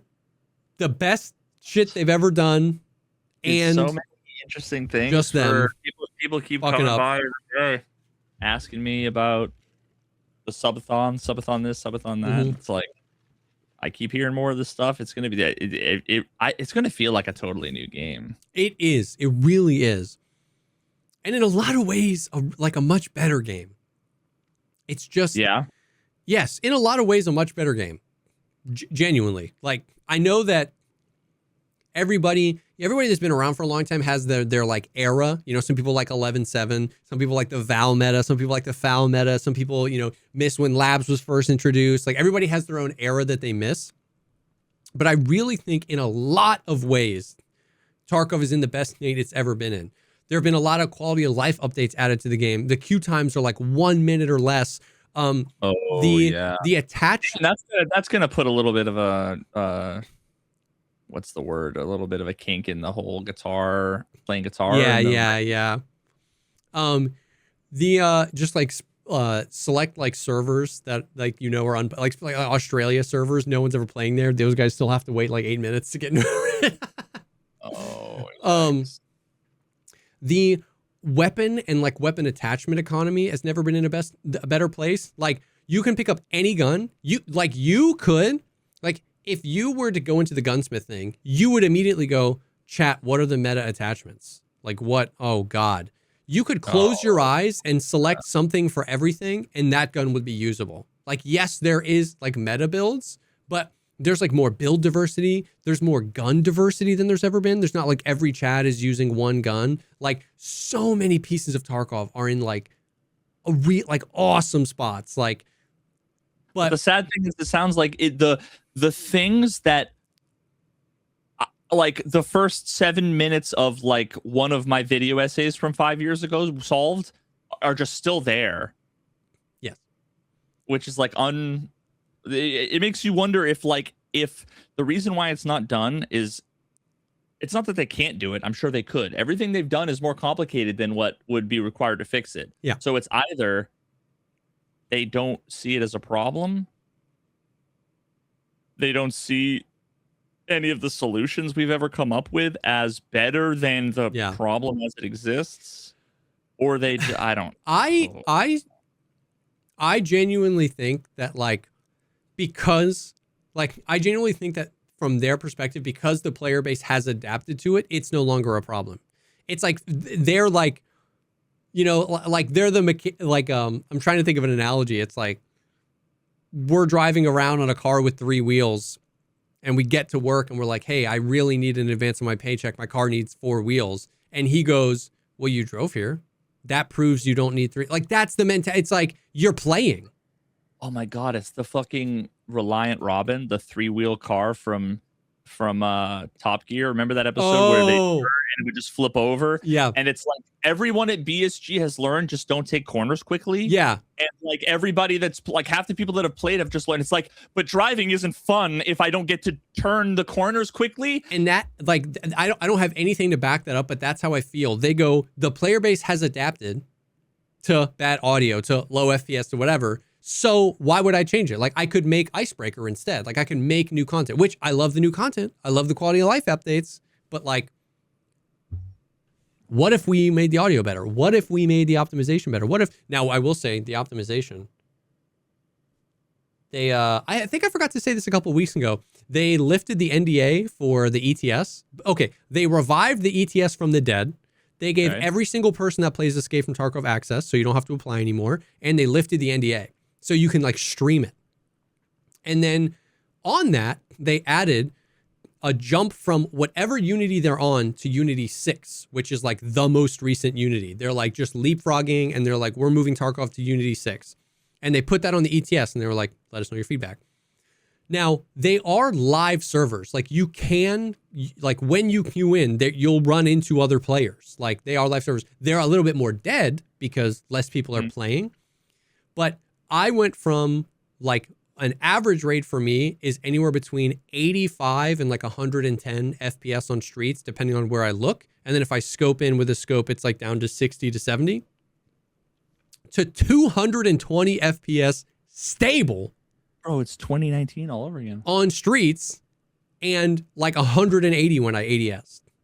So I remember getting 300 FPS on labs back in the day. Well, yeah, on labs. I still get 300 FPS on labs, but on streets, yeah, that ain't no thing. Yeah. So interesting. So optimization, like that's normally in my bucket of like things I criticize them for. Yo, if Unity 6 lands and it's really that good, fucking hell yeah, dude. Unity 6? Because I remember that it was always a year. It was always a year. In like 2025. In 2020, like 25, Unity changed their naming scheme to like Unity 5, Unity. So I think Unity 6 is Unity 2026. So that's like basically caught up to. Yes, I think they're like basically catching up to the current version of Unity. So they're leapfrogging, whatever. So yeah.